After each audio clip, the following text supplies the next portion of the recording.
Right, hello, welcome back to the farm. Now, I want to start by saying that I don't know how to do overlays of writing in this yet. I'm still very new to this recording lark. But if I knew of a way, I'd put a warning up on this video at the beginning. You kind of warnings that you see, like warning, this video contains nudity or violence, whatever. Well, I'm not going to contain any nudity or violence in this video. I want to give a warning that game financial advice is not real financial advice. Okay, because I'm going to talk about finances in this game today. Now, in real life, I prescribe to Dave Ramsey's school of thought, and I agree with 99% of what he says. There's a couple of things I don't necessarily agree with, but 99% of what he says I absolutely agree with. So, when it comes to real life, I would say that do everything you can to stay out of debt, unless the debt's a mortgage, okay? But I don't think it's possible to buy a house without getting into debt. But with the exception of buying a house to live in, I would say do everything you possibly can to stay out of debt. So that's my real life financial advice. But for this game, some people play the game where they want to own the whole map, for an example. And it gives them a challenge to do, and I'm not knocking that. It's a genuine way you can play this game. But for me personally, I like having a very small farm, so the idea of trying to own the whole map just doesn't appeal to me at all. No appeal in that. So what I do with this game in order to keep the interest, actually that one's going too fast to get a dumping bale there, so I'm just going to dump this first bale off, then we'll get back onto it. So what I'd like to do is I like to play this like as a financial thing of being in debt and trying to work my way out. So with this game, I started off with a $200,000 overdraft and $10,000 cash. I got that down to a $100,000 overdraft, and also at the start of the game I decided that at no point in the game, unless my farm gets significantly bigger, which I'm not planning on making it get significantly bigger, at no point can I have an overdraft of more than $250,000, because on a small farm like this I just couldn't service a loan of over $250,000. Okay, so as I said, at the beginning of the game I had $10,000 cash and a $200,000 overdraft, and I knew straight away that I was going to have to borrow some more money near the beginning of the game, because I wasn't going to be getting any money coming in from milk at the beginning of the game, so my cows weren't in milk, so I was going to have to borrow more money before I was going to be in a position to actually start paying off the debt. Anyway, I got the debt paid down to $100,000, and then I borrowed another $50,000, and I did that in order to put water pumps into the fields, because prior to that I had been carrying water in a tanker around to all my cow fields every day and filling up the troughs. And given how heavy a water tanker is and how small my tractors were, so how hard they struggled up that hill with the water tanker full of water, it was a grind putting water in the troughs every day. So I borrowed another $50,000, brought my debt back up to $150,000 in order to put water pumps into all my fields. So all of my cow fields now have water pumps in them. I no longer have to fill them up from a water tanker towed behind my tractor. That, of course, brought my debt back up to $150,000 again. So I've been working very hard. I've now got the debt down to $55,000 again. And the reason this whole topic thing came up right now, I suppose, is because I noticed, there's two YouTubers that I really like, and I follow them, and anyone that enjoys farming videos, I'd recommend these two YouTubers, which is AK, who does videos of the older Farming Simulator games. So if you play the older games or enjoy watching the older games, then you'll love his videos, and Fury Machine Gaming. And the great thing about Fury Machine Gaming's videos is he's a farmer in real life, so he's really great, especially for people like me who are not a farmer in real life. He gives lots of tips and advice. You can ask him questions and he'll do his best to answer them all, and I think my gaming here is an awful lot more realistic because of him. Well, anyway, I see he just put out another video a short while ago, and I'll be watching it once I finish making this video probably. But on his thumbnail of his video, he's got a Fiat Agri 180 tractor. Now, I was actually thinking about buying one of those. I mean, really, it wouldn't be a good investment in real life. I've already got 4 tractors on this farm, which is far too many for a farm of this size already. But we've got carrots there. They're going to be ready to harvest in September. Bearing in mind I'm playing 2-day months in this game. So it's the 1st of August now. So tomorrow will be the 2nd of August, and then it'll be September, and those carrots will be ready to harvest. And the harvester I've got my eye on takes at least 170 horse. The farrow machine that I used to plant the carrots, I think needed 150 horse or something. Now, my biggest tractor is 105 horsepower. That's this one that I'm driving right now, is 105 horsepower. My second biggest tractor is only 100 horsepower. So I'm having to either generally rent tractors to do my crops. So I'll show you the tractor I've got my eye on. I was thinking about buying this, and I've been mulling over it, and then Fury Machine Gaming releases his latest video. He's got this tractor, the same one I'm looking at, in his thumbnail. So I'd get rid of the fenders obviously, and don't need front loader weight. I'll probably change the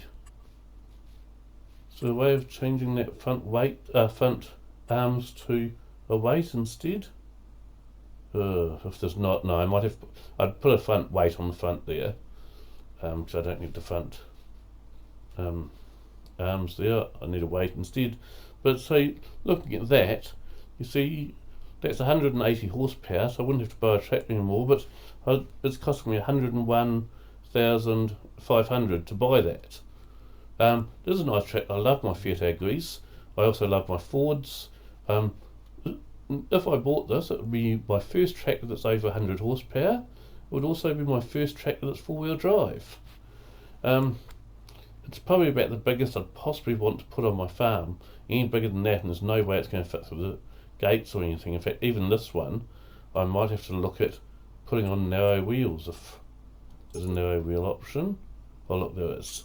So yeah, I might even have to put it on narrow wheels, which puts it up to 102,500, because she's pretty big for my small farm. But I was mulling over buying that, and then I noticed Fury Machine Gaming releasing his latest video, and he's got that same tractor in his thumbnail, and so I think that's pretty much decided it for me that I'm probably going to be buying that tractor, and that'll knock my debt back up to about 150,000 again. So anyway, as I said, my financial advice in real life is the opposite of this. It's to stay out of debt no matter what. But because I don't wish to own the whole map in this game or anything like that, I need some other kind of goal to keep the game interesting and fun for me.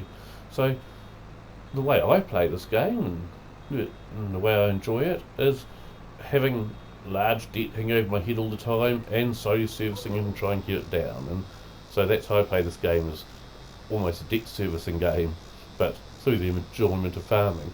And as I said, that's not my financial advice for real life, but it works to keep the game interesting so I don't get bored with the game. So by the time I get to my next video, I might be harvesting carrots, I suspect, and I might be driving my very own Fiat Agri. I may change my mind, just rent one, but at this stage I'm leaning towards purchasing that tractor, and I'll have it in time for my next video when I do carrot harvesting, because that'll probably be the next video I make, will be carrot harvesting. So yeah, so that's my financial advice, my game financial advice, as distinct from my real life financial advice, for what I'm doing here, what I'm looking at doing. Yeah, but I'm not 100% certain yet, because as I said, I've now got the loan down to 55,000, which is the lowest I've ever had it. So it was at 100,000 before I borrowed money to put in the water pumps into my fields. And it would be nice perhaps to get it back to zero and then borrow to buy that same Fiat Agri tractor, which I've got my eye on. And you never know, it might even come up for sale in the meantime. Keep the video a bit longer. Next, I want to talk about the madness of fashion. Okay, And I'm not saying all fashion is madness, but there's one bit of fashion that I cannot for the life of me work out. Now, I imagine a lot of my viewers are married men, so you'll be able to agree with me on this, I'm sure.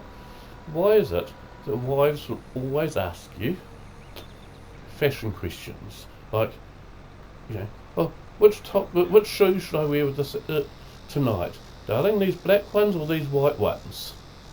And given that men know nothing about fashion, or certainly no straight man knows anything about fashion, I don't know why wives insist on asking us this.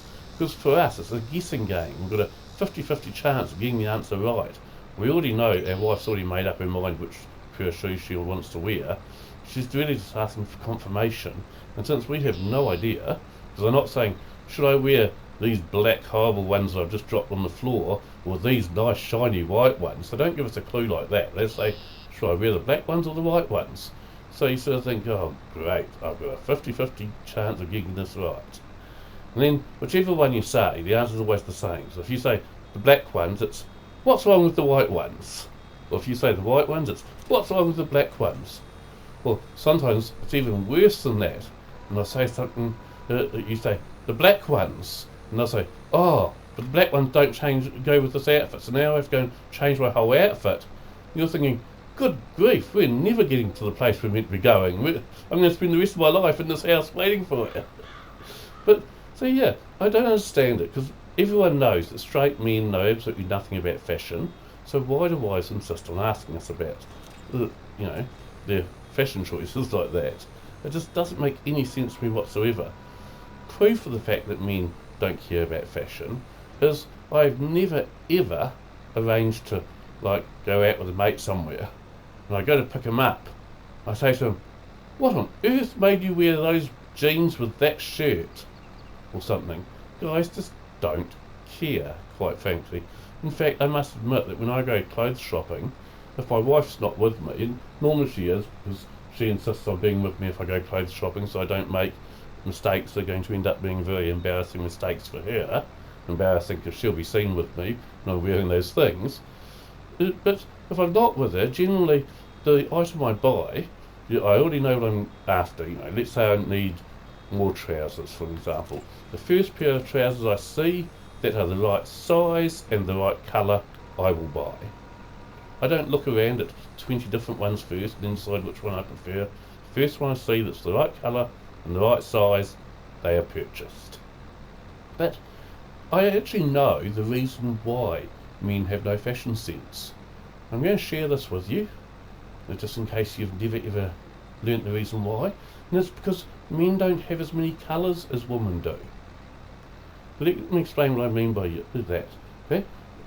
Men understand certain colours. Okay? We have blue, red, black, green, brown. And in fact, when it comes to some of those colours, let's take blue for an example. There's actually two different shades of blue in a men's colour spectrum. There's light blue and dark blue. So that's it. There's two different shades of blue as far as the man's concerned. But women have all these other things, sky blue, fuchsia, sea blue. These aren't colours. I think they deliberately just make this stuff up to confuse us, actually. But that is the reason that men have no fashion senses, because we don't have the same colour spectrum that they have. We have so few colours compared to what they have. So that's my theory on why men don't do fashion. Well, straight men at any rate. So what do you think? Do you think I'm onto something here? Or I'd love to hear your opinion as a married man, if you are a married man. Okay, thanks. Bye.